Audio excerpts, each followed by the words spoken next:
Hey guys, welcome to my YouTube channel. मेरा नाम है अतुल शर्मा। आप सबका स्वागत करता हूं अपनी यूट्यूब वीडियो में। तो आज हम लोग बात करने वाले हैं मेरी IBPS PO की 40 डेज़ स्ट्रैटेजी। जो मेरी नेक्स्ट 40 डेज़ में स्ट्रैटेजी रहेगी। तो ये बेसिकली उन लोगों के लिए भी है जो लोग किसी मेंस की तैयारी नहीं कर रहे हैं, सिर्फ और सिर्फ IBPS PO पे फोकस कर रहे हैं। उन लोगों के लिए रहेगी, क्योंकि जो लोग मेंस के लिए तैयारी कर रहे हैं उनके लिए कुछ अलग पैटर्न होना चाहिए, उनके लिए कुछ अलग चीज़ें होनी चाहिए। वो मैं एक और वीडियो में लेकर आऊँगा, लेकिन ये सिर्फ उनके लिए ही है जो लोग सिर्फ और सिर्फ IBPS PO को फोकस कर रहे हैं। ठीक है, तो चलिए शुरू करते हैं बिना किसी देरी के। देखो, सबसे पहले मैं आपको बात बताता हूँ कि जैसे हमें क्या ज़रूरी है। अगर आपको IBPS PO टारगेट करना है, आपने एक चीज़ नोटिस की हुई है कि इसकी कट ऑफ कितनी जाती है, लगभग 50 या 60, ठीक है, या हद होगी तो 61-62 इतनी कट ऑफ जाती है मैक्सिमम।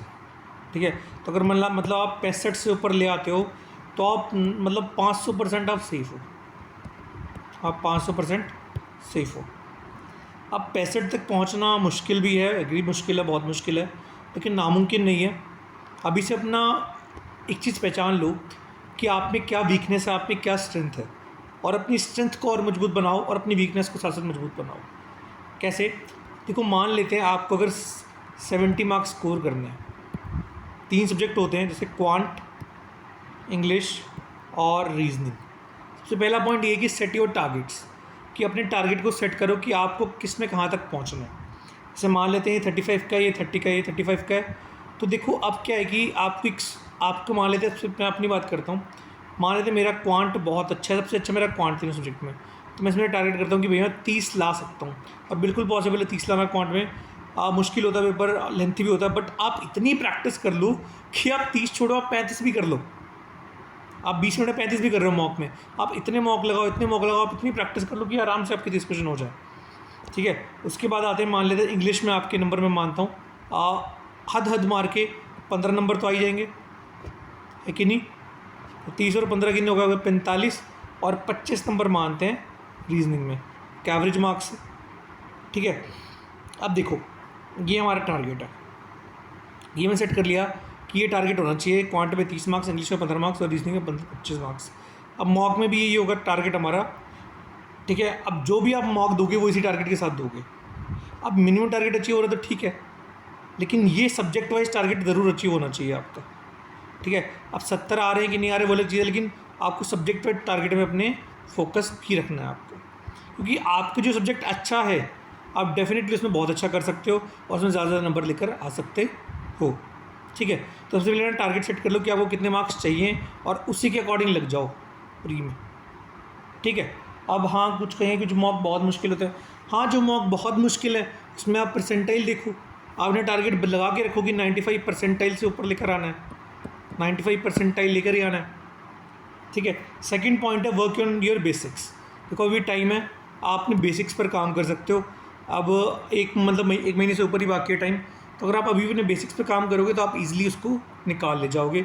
आपने जो छोटे छोटे आपके कंसेप्ट्स हैं, चाहे वो किसी अर्थमेटिक के होंगे, चाहे पजल लिस्ट के होंगे, सिटिंग अरेंजमेंट के, आप उन पर काम करो। अभी भी टाइम है काफ़ी, आप उनको आराम से सॉल्व कर सकते हो। थर्ड पॉइंट है give time to your weakness. जैसे मैंने कहा कि भैया ये चीज़ें हैं, आपको पता लगे कि आपका कौन स्ट्रांग है, उसको तो टाइम देना है, लेकिन अपनी वीकनेस मान लेते, मेरी वीकनेस इंग्लिश, मान लेते मेरी वीकनेस है इंग्लिश, तो इंग्लिश को हमने अच्छे से टाइम देना। मतलब देखो, एक सबसे इंपॉर्टेंट टाइम होता है दिन का सबसे सुबह, इंपॉर्टेंट टाइम होता है मॉर्निंग का सबसे सुबह। तो सबसे पहले टॉपिक ही आप चूज़ करो, इंग्लिश पढ़ना है, क्योंकि रात मतलब शाम में क्या होता है, शाम जब से होती रहती है आपका मूड थोड़ा डाउन हो जाता है, आप पढ़ने में थोड़ा इंटरेस्ट लूज़ करते जाते हो। सबसे पहले पढ़ना ही आपने क्या है, अपना वीक सब्जेक्ट, जो भी आपका वीक है वही सब्जेक्ट पढ़ना है, स्टार्ट ही उससे करना। ठीक है, लास्ट क्या है कि रोज़ एक मॉक देना है फुल फोकस के साथ, कोई भी फोकस लूज़ नहीं करना है, पूरे 1 घंटे एकदम मतलब ध्यान ला के एकदम खतरनाक तरीके से मॉक देना है और अपनी प्रोग्रेस नोट करनी है। एक नोटबुक लेनी है, चाहे एक कॉपी लेनी है, उसमें रोज़ नोट करना है कि आपने कितने क्वेश्चन अटैम्प्ट किए, कितने क्वेश्चन आपके सही हैं और सेक्शन वाइज पर क्या स्कोर आ रहा है। और धीरे धीरे उस चीज़ों को देखना है, आप खुद फील करना है कि भैया मेरे में इंप्रूवमेंट हो रही है कि नहीं हो रही। अगर तो 5-10 दिन दिख रहा है कि हाँ कुछ ना कुछ इंप्रूव हो रहा है, दैट मीन्स आप सही ट्रैक पे हो, है ना। और अगर नहीं हो रही है दैट मीन्स आप कुछ ना कुछ अभी भी गड़बड़ कर रहे हो, उसको सही करो। आपकी जो वीक वाले टॉपिक्स हैं उन पर थोड़ा और टाइम लगाओ। ठीक है, जैसे मैंने आप लोगों के लिए एक टाइम टेबल बनाया जो मैं फॉलो करता, अगर मेरे अकॉर्डिंग ये होता तो जैसे बात करते हैं 8 से 9 आप कोई भी एडिटोरियल क्लास लगा सकते हो, कोई भी क्लास आप किसी भी टीचर की लगा सकते हो, चाहे वो संतोष रे सर हैं, चाहे वो विशाल परिहार सर हैं, ठीक है, चाहे उदिशा मैम है, कोई भी आप टीचर ले लो, उसकी एक क्लास लगा सकते हो। ऐसा मैं क्यों बोलता हूँ, देखो मेरा ये मानना है कि वोकैब बहुत बहुत ज़्यादा बड़ी होती है, आप उसको जल्दी सीख नहीं सकते हो, लेकिन टीचर्स को पता होता है कि कौन कौन से ऐसे वर्ड्स होते हैं जो बार बार एग्जाम्स में पूछे जाते हैं। तो वो जो आपको करवाते हैं एडिटोरियल से वोकैब करवाते हैं, तो वही वोकैब मैं देखता हूँ काफ़ी बार पूछी जाती है। वो एक जनरल वोकैब होती है एक तरह की, तो आप वो क्लास लगाओ, उसमें जो वोकैब होती है उसको 3-4 बार पढ़ो, 3-4 बार पढ़ो, उससे आपकी पक्का कुछ ना कुछ हेल्प होगी।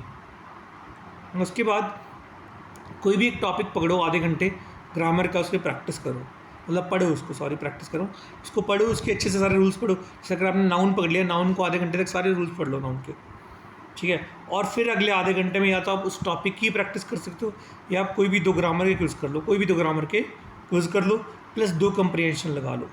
अब कंप्रीहेंशन कहाँ से लगाने का, फिर लोग ये पूछेंगे, या तो आप स्मार्ट कीड़ा से लगा सकते हो, सबसे बेस्ट वही चीज़ लगती है।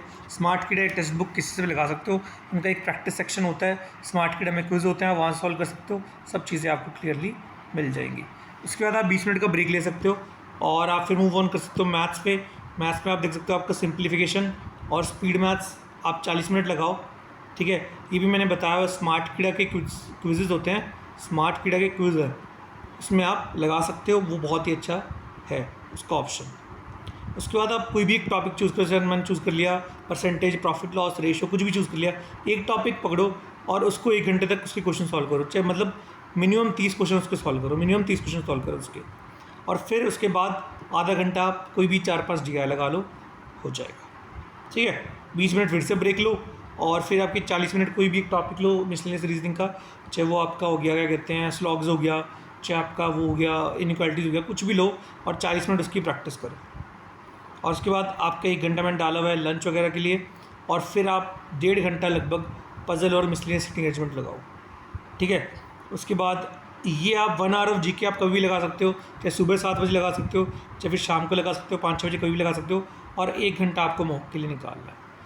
तो ये आप टाइम टेबल अगर फॉलो करते हो, आप 1 हफ्ते ही फॉलो करते हो, मैं डेफिनेटली कह सकता हूँ कि आप कल अपना स्कोर नोट कर लो और आप 1 हफ्ते बाद अपना स्कोर नोट कर लो, आपको डेफिनेटली कुछ ना कुछ इंप्रूवमेंट मिलेगी। क्योंकि मैंने खुद ही ऐसे प्रैक्टिस की है और मैंने खुद ही देखा जो मेरे 3-4 एग्जाम्स हुए हैं वो बहुत ज़्यादा शानदार हुए हैं और आपकी भी पक्का पक्का हेल्प करेंगे, ठीक है। तो ये थी मेरी स्ट्रैटेजी, इसको आप फॉलो करो और मैं डेफिनेटली कह सकता हूँ कि आपको कोई ना कोई बढ़िया रिजल्ट मिलेगा और आपका पक्का कुछ ना कुछ अच्छा ही स्कोर आएगा इस बार IBPS PO में, अगर आप यही फॉलो करते हो तो, ठीक है। और बाकी अगर कोई दिक्कत है, आपको कोई भी चीज़ पूछनी मुझसे, तो आप कमेंट कर सकते हो मेरे YouTube चैनल पर।